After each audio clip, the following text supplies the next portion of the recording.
श्री स्वामी समर्थ। जय जय स्वामी समर्थ। स्वामींचं नाव घेऊन मी आजच्या ह्या नवीन व्हिडिओला सुरुवात करते। येत्या 6 जुलै म्हणजेच रविवारी आली आहे आषाढी एकादशी। आषाढी एकादशी म्हटलं की आपल्या डोळ्यासमोर येते ती म्हणजे पंढरपूरची वारी। वर्षभरातील 24 एकादशीपैकी आषाढी एकादशीला विशेष महत्त्व आहे। आषाढी एकादशी आषाढ महिन्याच्या शुक्ल पक्षात येते। भक्तांसाठी आषाढी एकादशी हा दिवस विष्णूंचे आशीर्वाद घेण्याचा असतो। असे म्हणतात की जो व्यक्ती या एकादशीचे व्रत करतो त्याचे सर्व पापे नष्ट होतात आणि त्याला मोक्ष प्राप्त होतं। या दिवशी चातुर्मासाची सुरुवात देखील होते आणि पंढरपूर येथे मोठी यात्रा भरते। लाखो वारकरी पंढरपूर येथे विठ्ठलाच्या दर्शनासाठी येतात। विठ्ठलाच्या नामाने अवघी पंढरी दुमदमून जाते। आषाढी एकादशीला देवशयनी एकादशी किंवा महा एकादशी असे देखील म्हटले जाते। असे मानले जाते की या दिवशी भगवान विष्णू 4 महिने योग निद्रेमध्ये जातात। या काळाला चातुर्मास म्हणतात, ज्या दरम्यान भक्त भगवानांना प्रसन्न करण्यासाठी आणि त्यांचे आशीर्वाद मिळवण्यासाठी विविध आध्यात्मिक पद्धती पाळतात। या दिवसाच्या व्रतात सर्व देवांचे तेज एकवटलेले असते। या दिवशी वस्तू दान केल्याने पुण्य प्राप्त होतं आणि देव प्रसन्न होतात। ते तुमचे कर्म शुद्ध करते आणि जीवनातील अडथळे दूर करतात। सात्विक आहार शरीर आणि मन शुद्ध ठेवते। तसेच या दिवशी पिंपळाच्या झाडाची पूजा करून त्यांना जल अर्पण केल्याने पितृदोष शांत होतो आणि कुंडलीतील ग्रहांचे नकारात्मक प्रभाव कमी होतात। यामुळे जीवनात स्थिरता आणि शांती येते।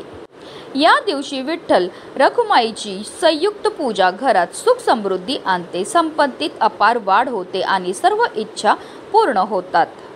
आणि म्हणूनच धार्मिक दृष्ट्या हा दिवस अतिशय महत्त्वाचा असल्यामुळे या दिवशी काही प्रभावी उपाय आणि सेवा देखील केल्या जातात। आणि म्हणूनच आषाढी एकादशीच्या दिवशी तुम्ही व्रत नाही केलं तरीही चालेल, पण इथे अर्पण करा फक्त 1 सुपारी। ही सुपारी अर्पण केल्यामुळे आपल्याला सर्व कामामध्ये यश तर मिळणारच आहे, पण आपलं 7 पिढ्यांचं दारिद्र्य नष्ट होऊन आपली किती कठीणातील कठीण इच्छाही पूर्ण होणार आहे। तर हा सुपारीचा उपाय आपल्याला कधी करायचा, कोणत्या वेळेत करायचा आहे, त्याबद्दल सविस्तर आणि महत्त्वाची अशी माहिती मी तुम्हाला या व्हिडिओमध्ये देणार आहे। तर व्हिडिओ पूर्ण पहा आणि जर तुम्ही माझ्या चॅनलवर नवीन असतील तर चॅनलला सबस्क्राईब करा आणि शेजारी बेल आयकॉन सुद्धा प्रेस करा, जेणेकरून तुम्हाला माझ्या नवनवीन व्हिडिओचं नोटिफिकेशन हे मिळत राहील आणि तुम्ही एक पण व्हिडिओ मिस करणार नाही। आणि कमेंटमध्ये श्री स्वामी समर्थ किंवा ओम नमो भगवते वासुदेवाय नमः लिहायला विसरू नका।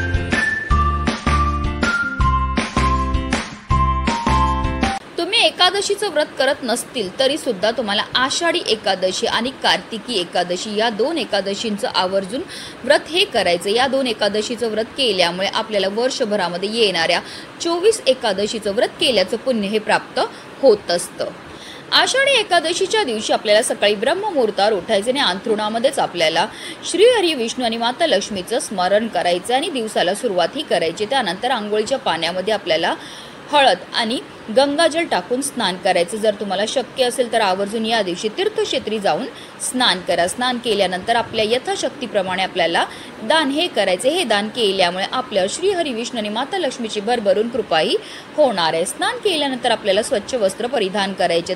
जर शक्य असेल तर लाल किंवा पिवळ्या रंगाचे वस्त्र परिधान करा। त्यानंतर सर्वप्रथम आपल्याला देवघरामध्ये दिवा हा प्रज्वलित करून घ्यायचा आहे, कारण कोणतीही सेवा किंवा कोणताही उपाय जर आपण अग्नीच्या साक्षीने केला तर त्यामध्ये आपल्याला निश्चित सफलता ही प्राप्त होत असते।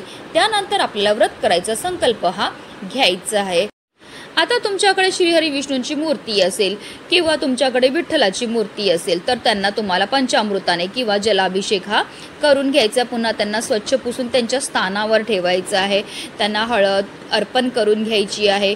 तसेच त्यांना पिवळी फुलं पिवळी फळं अतिशय प्रिय ती अर्पण करून घ्यायची आणि त्यांना सर्वात जास्त प्रिय आहे ती म्हणजे तुळस। आता तुळशीची तुम्ही पत्र अर्पण करू शकतात किंवा तुळशीचा हार बनवून तो सुद्धा अर्पण करू शकता। जेव्हा आपण तुळशीची पत्र अर्पण करणार तेव्हा आवर्जून आपल्याला आपल्या मनातली इच्छाही बोलायची। असं केल्यामुळे आपल्या सर्व इच्छा पूर्ण होतात। त्यानंतर आपल्याला विष्णू सहस्त्रनामाचं किंवा विठ्ठलाचे अभंग किंवा आरतीही करून घ्यायची। तसेच आषाढी एकादशीच्या व्रत कथेचं पठण किंवा श्रवण सुद्धा करून घ्यायचं आहे। गोडाचा नैवेद्य हा अर्पण करून घ्यायचं। अशा रीतीने आपल्याला पूजा ही करायची आहे। आता हा उपाय आपल्याला कधी करायचा, तर हा उपाय आपण आषाढी एकादशीच्या दिवशी अगदी सकाळपासून संध्याकाळपर्यंत कधीही करू शकतात. हिंदू धर्मात पूजेच्या वेळी सुपारीला विशेष महत्त्व आहे. पानासोबत सुपारी देखील पूजेत ठेवली जाते. गणेशाला सुपारी प्रिय आहे आणि जेव्हा पूजा केली जाते तेव्हा प्रथम उपासक गणेश आणि गौरीचे प्रतीक सुपारीच्या रूपात वापरतात. तसेच भगवान विष्णू आणि देवी लक्ष्मीच्या पूजेमध्ये सुद्धा सुपारीचा वापर हा केला जातो. सुपारी संबंधित काही उपाय जर आपण आषाढी एकादशीच्या दिवशी केले तर त्यामुळे आपल्या धनामध्ये वाढही होऊ शकते. त्यासोबतच सुख समृद्धी वाढते आणि हे उपाय केल्याने आपल्या व्यवसाय आणि करिअरमध्ये सुद्धा आपल्याला भरभरून यश प्राप्त करून देतात. या उपायाकरता आपल्याला एक सुपारी ही लागणार आहे. ही सुपारी नवीनच असावी. अगोदर पूजेमध्ये वापरलेली सुपारी आपल्याला या उपायाकरता घेता येणार नाही.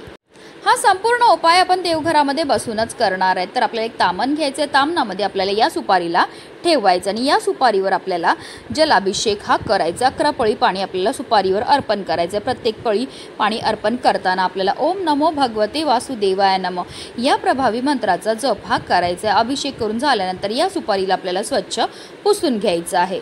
आता आपल्याला एक प्लेट घ्यायची. प्लेटमध्ये थोडंसं कुंकू घ्यायचं आणि कुंकुवामध्ये पाणी टाकून त्याचं गंध हे तयार करून घ्यायचं. पुन्हा आपल्याला एक प्लेट घ्यायची. प्लेटवर आपल्याला या कुंकुवाने एक स्वास्तिक काढून घ्यायचं. या स्वास्तिकला आपल्याला हळद कुंकू अर्पण करून घ्यायचं आहे आणि त्या स्वास्तिकवर आपल्याला एक विड्याचं पान हे ठेवायचं. त्या विड्याच्या पानावर आपल्याला 1 रुपयाचं एक नाणं सुद्धा ठेवून घ्यायचं आहे. आता त्या 1 रुपयाच्या नाण्यावर आपल्याला ही सुपारी ठेवून घ्यायची. तर ही प्लेट आपल्याला उचलायची आणि आपल्या देवघरामध्ये असणाऱ्या श्रीहरी विष्णूंसमोर ठेवायची आहे. आता या सुपारीला आपल्याला हळद कुंकू अक्षदा धूपदीप अगरबत्ती दाखवून घ्यायची आहेत. एक फूलसुद्धा अर्पण करायचं आणि तिथेच देवघरामध्ये बसूनच आपल्याला काही सेवा ह्या करायच्या आहेत. आपल्याला एक वेळा विष्णू सहस्त्रनामाचं पठण करायचं. आता तुम्हाला विष्णू सहस्त्रनामाचं पठण करणं शक्य नसेल तर यूट्यूबला लावून द्या. हात जोडून बसा. तुम्ही श्रवण केलं तरीही चालणार आहे. त्याचबरोबर आपल्याला 108 वेळा ओम नमो भगवते वासुदेवाय नमः या प्रभावी मंत्राचा जप हा करायचा. ह्या दोन्ही अतिशय उच्च कोटीच्या सेवा आहेत. ह्या सेवा केल्यामुळे फारच लवकर आपल्यावर श्रीहरी विष्णू आणि माता लक्ष्मी प्रसन्न होतात. त्यानंतर आपल्याला हात जोडून मनोभावे श्रीहरी विष्णू आणि माता लक्ष्मीचं स्मरण करायचं. आपल्या आयुष्यामध्ये असणारी जी संकट आहेत, विघ्न आहेत, दोष आहेत, दारिद्र्य ते दूर करण्याकरता मनोभावे प्रार्थनाही करायची की आपली एखादी इच्छा असेल जी काही केल्याने पूर्ण होत नसेल तर ती इच्छा पूर्ती होण्याकरता आपल्याला प्रार्थनाही करून घ्यायची आहे. आता आपल्याला संपूर्ण दिवसभर संपूर्ण रात्रभर ह्या सुपारीला देवघरामध्येच ठेवायचे. दुसऱ्या दिवशी आपल्याला सकाळी लवकर उठायचे, स्नान करायचे. देवपूजा करून झाल्यानंतर आपल्याला एक पिवळ्या रंगाचा कपडा घ्यायचा. त्या पिवळ्या रंगाच्या कपड्यामध्ये आपल्याला या सुपारीच्या खाली जे असणारं 1 रुपयाचं नाणं आहे ते ठेवायचे. त्याचबरोबर आपल्याला त्या पानाखाली आपण थोडेसे तांदूळ ठेवलेले तर त्या तांदळामधले आपल्याला 11 दाणे घ्यायचे. त्याचबरोबर या सुपारीला ठेवायचं आहे आणि याची एक पोटली ही आपल्याला तयार करून घ्यायची आहे. आणि अशी ही अभिमंत्रित पोटली आपल्या घरामध्ये जिथे आपण धन ठेवतो, कपाट असेल, तिजोरी असेल त्यामध्ये ठेवायचे. की अगदी तुम्ही हा उपाय तुमच्या व्यवसायाकरता करत असेल तर व्यवसायाच्या इकडे गल्ल्यामध्ये किंवा कपाटामध्ये आपल्याला ठेवायची. अशी ही अभिमंत्रित पोटली आपल्या तिजोरीमध्ये ठेवल्यामुळे आपल्या घराकडे माता लक्ष्मी ही आकर्षित होते. आपल्या घरामध्ये धन येण्याचे अनेक मार्ग हे मोकळे होतात. एकादशीच्या दिवशी हा उपाय करण्याला विशेष महत्त्व हे दिलं जातं. हा उपाय केल्यामुळे आपलं 7 पिढ्यांचं दारिद्र्य नष्ट होऊन आपल्या घरावर अखंड श्रीहरी विष्णू आणि माता लक्ष्मीची कृपाही होणार आहे. म्हणूनच व्हिडिओ जास्तीत जास्त लोकांपर्यंत शेअर करा जेणेकरून प्रत्येकाच्या आयुष्याचं कल्याण हो हीच मनामध्ये इच्छा. श्री स्वामी समर्थ. जय जय स्वामी समर्थ.